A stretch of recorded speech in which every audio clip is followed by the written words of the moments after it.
Hai semuanya, Assalamualaikum warahmatullahi wabarakatuh. Ketemu lagi dengan saya Siti Nuryani dalam pembelajaran Sejarah Indonesia di kelas 10. Sebelum dimulai pembelajarannya, silahkan kalian untuk menyiapkan alat tulisnya ya.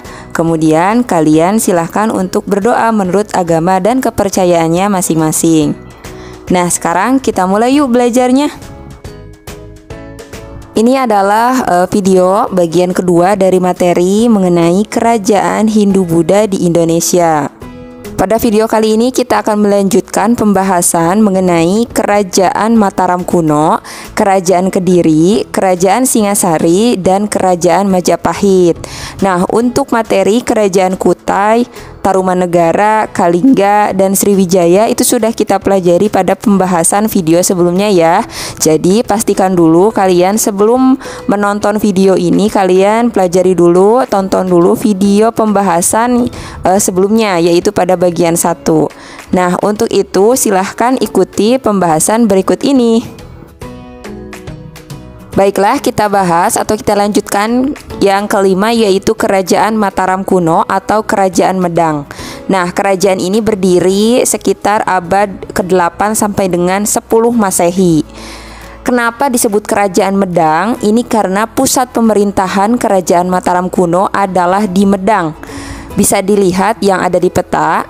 Peta ini adalah wilayah Jawa bagian tengah, karena periode pertama Kerajaan Mataram kuno ini ada di Jawa Tengah. Nah, namun nantinya pada periode kedua pemerintahannya dipindahkan ke wilayah Jawa bagian timur oleh Empu Sindok. Pendiri dari Kerajaan Mataram kuno adalah Sana ya. Sana ini adalah seorang raja yang tidak memiliki anak, namun memiliki saudara yang bernama Sanaha. Sanaha ini memiliki anak yang bernama Sanjaya. Ketika Sana tidak mampu lagi memimpin kerajaan, maka pemerintahan diserahkan kepada anak dari Sanaha yang bernama Sanjaya tadi. Dan Sanjaya adalah pendiri dinasti Sanjaya yang beragama Hindu. Setelah Sanjaya memerintah di Mataram kuno, pemerintahan diserahkan kepada Rakai Panangkaran. Rakai Panangkaran ini adalah raja yang berasal dari dua dinasti sekaligus, yaitu dinasti Sanjaya maupun dinasti Shailendra. Maka dari itu dapat dipastikan Kerajaan Mataram kuno bagian tengah itu terbagi dua, yaitu dinasti Sanjaya dan dinasti Shailendra. Lalu agama yang dianut oleh Kerajaan Mataram kuno adalah Hindu dan Buddha. Kemudian Rakai Panangkaran wafat. Nah, setelah Rakai Panangkaran wafat, terjadi permasalahan di kalangan keluarga kerajaan karena adanya perbedaan agama antar anggota keluarga kerajaan. Nah, tadi sudah dijelaskan bahwa di dalam Kerajaan Mataram kuno ini terbagi ke dalam dua dinasti ya. Nah, yang pertama ada dinasti Sanjaya dan yang kedua yaitu ada dinasti Shailendra. Dari kedua dinasti ini memiliki corak keagamaan yang berbeda. Kalau misalkan tadi dinasti Sanjaya itu merupakan penganut Hindu, sedangkan dari dinasti Shailendra itu penganut agama Buddha. Sehingga terjadilah suatu permasalahan dikarenakan perbedaan agama ini. Nah, namun permasalahan ini akhirnya diselesaikan dengan pernikahan politik, yaitu antara Rakai Pikatan dari keluarga dinasti Sanjaya yang beragama Hindu dengan Pramwardhani putri Samaratungga dari dinasti Shailendra yang beragama Buddha. Selanjutnya, dinasti Shailendra bersatu kembali di bawah pemerintahan Rakai Pikatan. Nah, namun setelah terjadi pernikahan tersebut, ternyata permasalahan muncul kembali. Nah, pada masa pemerintahan Mataram Jawa, pada saat Rakai Pikatan menjadi seorang raja, terjadilah perebutan kekuasaan antara Rakai Pikatan dengan Balaputra Dewa, di mana Rakai Pikatan ini adalah raja yang beragama Hindu yang menikahi tadi ya dengan seorang putri, yaitu yang bernama Pramwardhani yang berasal dari dinasti Shailendra yang beragama Buddha. Nah, namun saudara dari Pramwardhani ini yaitu Balaputra Dewa tadi tidak setuju dengan pernikahan tersebut, sehingga terjadilah perang antara Rakai Pikatan dengan Balaputra Dewa. Perang tersebut berhasil dimenangkan oleh Rakai Pikatan, sehingga Balaputradewa menyingkir ke Sriwijaya dan menjadi raja terkenal di Sriwijaya. Lalu kemunduran dari Mataram Jawa Tengah ini juga didukung oleh letusan gunung berapi, sehingga pusat pemerintahan nantinya dipindahkan ke Jawa bagian timur oleh Empu Sindok. Sehingga Empu Sindok ini adalah pendiri dari Mataram Jawa Timur. Kemudian setelah terjadinya konflik antara Rakai Pikatan dengan Balaputradewa, kemudian ditambah letusan gunung berapi, pada masa Mataram Jawa Timur ini terjadi Pralaya Medang. Apa itu Pralaya Medang? Yaitu konflik internal ketika Raja Hura-Huri yang dihasut Sriwijaya ingin menghancurkan kerajaan Mataram Jawa Timur yang waktu itu dipegang oleh Raja Dharmawangsa yang pada saat itu menikahkan anaknya dengan Raja Erlangga yang berakibat pada tewasnya Raja Dharmawangsa.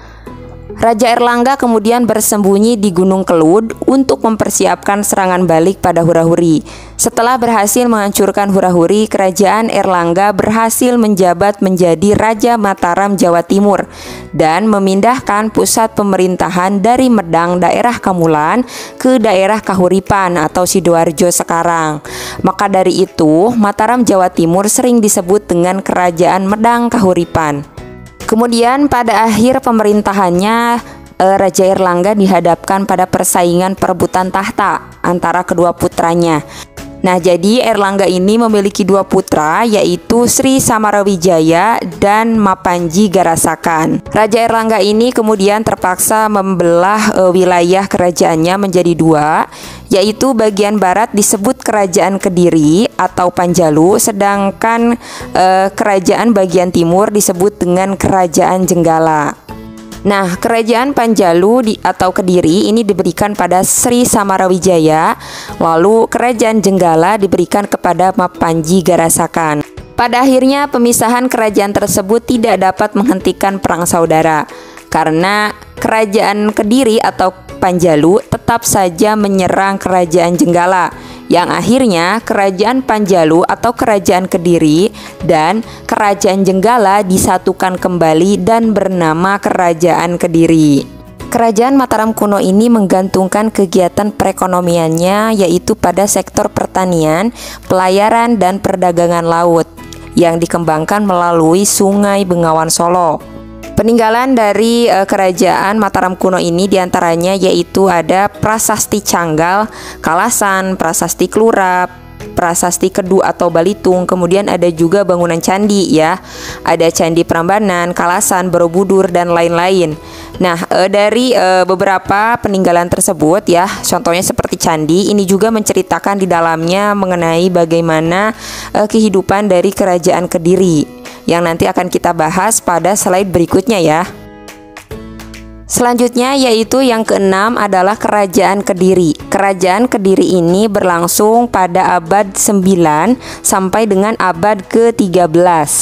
Pendirinya adalah Erlangga. Nah, karena berdirinya Kerajaan Kediri ini dihitung sejak terbaginya Mataram menjadi Jenggala dan Panjalu, jadi Erlangga ini merupakan raja dari Medang Kahuripan atau Mataram Jawa Timur yang dianggap sebagai pendiri dari Kerajaan Kediri.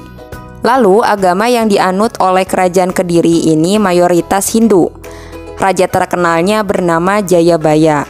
Kerajaan Kediri adalah lanjutan dari Kerajaan Panjalu. Karena seperti yang kalian ketahui di dalam slide sebelumnya, Kerajaan Panjalu disebut juga dengan Kerajaan Kediri. Lalu raja yang ada di Kerajaan Kediri yang bernama Kertajaya pernah berselisih dengan Brahmana ketika permintaannya dianggap sebagai raja dewa tidak ditanggapi oleh Brahmana. Berakibat pada terjadinya perang Ganter. Apa itu perang Ganter? Adalah perang antara Raja Kertajaya dengan para Brahmana. Namun, para Brahmana meminta bantuan kepada Ken Arok, di mana Ken Arok ini adalah orang yang ingin menikahi Ken Dedes yang merupakan kerabat dari Raja Kertajaya. Sebelum berperang melawan Kertajaya, Ken Arok ini meminta bantuan pada orang pembuat keris yang bernama Empu Gandring. Dan keris yang dibuat Empu Gandring itu digunakan oleh Ken Arok untuk nantinya membunuh Raja Kertajaya bersama kerabat-kerabatnya, kecuali Ken Dedes, karena nantinya Ken Arok ini akan menikahi Ken Dedes. Namun sayang sekali Ken Arok diceritakan membunuh Empu Gandring juga sebelum menggunakan keris tersebut untuk berperang dalam Ganter. Akibatnya keris itu dikutuk oleh Empu Gandring, di mana Ken Arok nantinya akan dibunuh oleh keris yang sama. Apa itu kebetulan atau tidak? Itu terjadi nantinya pada masa kerajaan Singosari. Karena setelah Raja Kertajaya terbunuh, Ken Arok akhirnya mendirikan kerajaan baru di tempat yang sama, namanya Kerajaan Singosari. Perekonomian Kerajaan Kediri bergantung pada sektor perdagangan, pertanian, dan peternakan. Sektor perdagangan Kediri dikembangkan melalui jalur pelayaran Sungai Brantas. Kemudian masyarakat Kediri merupakan penganut agama Hindu Siwa yang taat. Kepercayaan yang dianut masyarakat Kediri terlihat dari berbagai peninggalan arkeologi maupun benda-benda yang lainnya yang ditemukan di wilayah Kediri. Di antaranya yaitu ada berupa bangunan candi, ada Candi Panataran, Candi Gurah, Candi Marigambar. Kemudian ada juga kitab Baratayuda, Kakawin Saradana, dan berupa prasasti juga. Prasasti Kamulan, prasasti Galunggung, Jaring, Talan, dan lain-lain. Selanjutnya yang ketujuh yaitu ada Kerajaan Singasari. Kurang lebih ada pada saat abad ke-13 Masehi. Lokasi dari Kerajaan Singasari yaitu di Malang atau Jawa Timur. Kerajaan Singasari berdiri setelah Kerajaan Kediri hancur. Pendirinya adalah Ken Arok setelah berhasil membunuh Raja Kertajaya menggunakan keris sakti dari Empu Gandring. Seperti yang sudah diceritakan sebelumnya bahwa keris tersebut itu dikutuk oleh Empu Gandring, di mana Ken Arok sendiri akan terbunuh oleh keris tersebut. Itu terbukti ketika anak dari Ken Dedes yang bernama Anusapati menganggap bahwa Ken Arok ini telah membunuh ayahnya yang bernama Tunggul Ametung, sehingga Ken Arok dibunuh oleh anak dari Ken Dedes yang merupakan anak tiri dari Ken Arok itu sendiri. Namun selain menikahi Ken Dedes, Ken Arok juga menikahi orang yang bernama Ken Umang. Dari Ken Umang dia memiliki anak yang bernama Tohjaya. Mengetahui bapak kandungnya dibunuh oleh anak dari si Ken Dedes tadi, anak dari si Ken Umang membunuh lagi anak dari si Ken Dedes. Nah, menurut kalian apakah itu benar-benar terjadi kutukan dari Empu Gandring tadi atau memang cuma kebetulan saja? Kalian bisa tulis di kolom komentar ya. Kemudian raja terkenalnya bernama Raja Kertanegara. Raja Kertanegara pernah melakukan ekspedisi Pamalayu pada saat raja dari Mongol ingin menaklukkan wilayah Singasari atau menaklukkan Pulau Jawa. Jadi untuk mengantisipasi serangan dari tentara Mongol tadi, Raja Kertanegara pun mengadakan ekspedisi Pamalayu, di mana dia membawa pasukannya ke wilayah Sumatera, di mana dia di sana mencari sekutu sebanyak-banyaknya untuk menghadapi tentara-tentara Mongol hingga sampailah dia di kerajaan Dharmasraya. Di sana dia menikahi dua orang putri dari Damasraya yang bernama Darapita dan Darajingga. Memanfaatkan kekosongan wilayah atau kekosongan kekuasaan di daerah Singasari di Pulau Jawa, keturunan dari Raja Kertajaya, yaitu raja dari kerajaan Kediri yang bernama Jayakatwang, melakukan serangan atau pemberontakan yang disebut pemberontakan Jayakatwang. Tujuannya ingin membalas dendam apa yang dilakukan oleh Ken Arok kepada Raja Kertajaya dahulu. Akibatnya serangan dari Jayakatwang tadi, Singasari hancur. Lalu Jayakatwang berhasil memegang kekuasaan. Dan Jayakatwang ini nantinya dibantu oleh Raden Wijaya. Raden Wijaya ini adalah merupakan pendiri dari kerajaan Majapahit. Perekonomian Kerajaan Singasari difokuskan pada aktivitas di bidang pertanian, perdagangan, dan pelayaran. Keberadaan Sungai Brantas sangat membantu perekonomian kerajaan.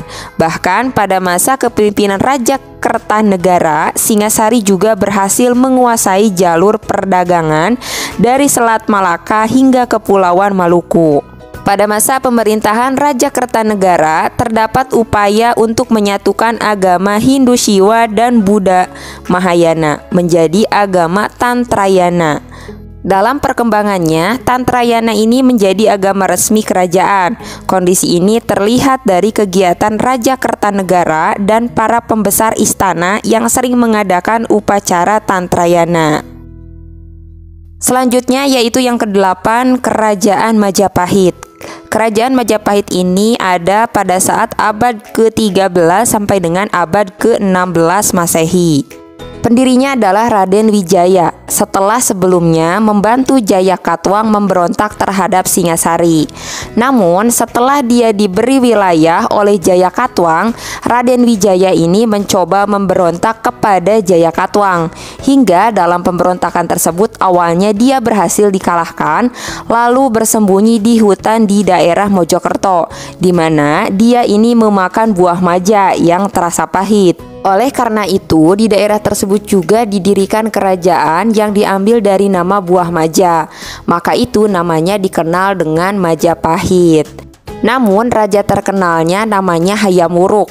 Kenapa? Karena pada masa pemerintahan Hayam Wuruk itu terdapat seorang patih atau jenderal yang bernama Gajah Mada yang pernah mengeluarkan arti palapa atau sumpah palapa, di mana dia tidak akan hidup enak sebelum Nusantara disatukan di bawah kekuasaan Majapahit.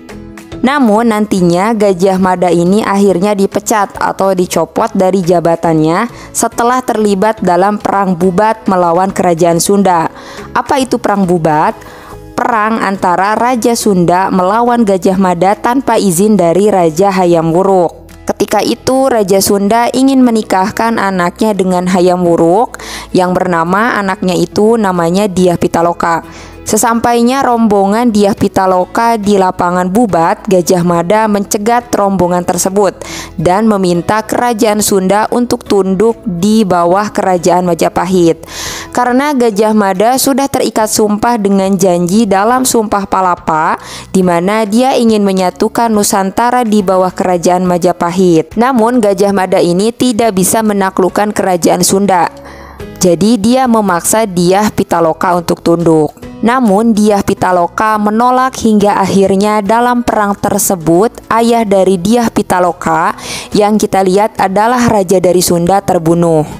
Dan Dyah Pitaloka pun melakukan bunuh diri karena tidak terima dengan tindakan Gajah Mada yang membunuh ayahnya. Akibat dari tindakan itu, Raja Hayam Wuruk akhirnya mencopot Gajah Mada dari jabatan patih. Hingga akhirnya Gajah Mada pun hidup dalam pembuangan dan tidak diketahui bagaimana akhir dari kisah Gajah Mada tersebut. Kerajaan Majapahit berpusat di Trowulan di Jawa Timur. Kemakmuran Kerajaan Majapahit didorong majunya sektor pertanian dan perdagangan. Sebagian besar masyarakat Majapahit bermata pencaharian sebagai petani dan pedagang. Kemudian Kerajaan Majapahit mengakui agama Hindu dan Buddha sebagai agama resmi kerajaan. Pada masa akhir pemerintahan Hayam Wuruk, agama Islam sudah mulai berkembang di Kerajaan Majapahit. Kemudian peninggalan dari Kerajaan Majapahit ini diantaranya ada beberapa. Yang pertama ada peninggalan kitab, diantaranya ada Kitab Pararaton, Kitab Negara Kertagama, dan Kitab Sutasoma. Nah, salah satu kitab yaitu Kitab Sutasoma ini adalah salah satu kitab yang di dalamnya terdapat semboyan negara Indonesia yaitu Bhinneka Tunggal Ika. Lalu ada juga peninggalan berupa candi, diantaranya ada Candi Suku, Candi Ceto, Candi Pari, Candi Tikus, dan Candi Jabung. Kemudian ada juga bangunan berupa gapura, namanya Gapura Bajang Ratu. Kemudian ada juga situs Trowulan. Demikianlah penjelasan mengenai kerajaan Hindu-Buddha di Indonesia. Semoga apa yang tadi saya jelaskan dapat kalian pahami ya.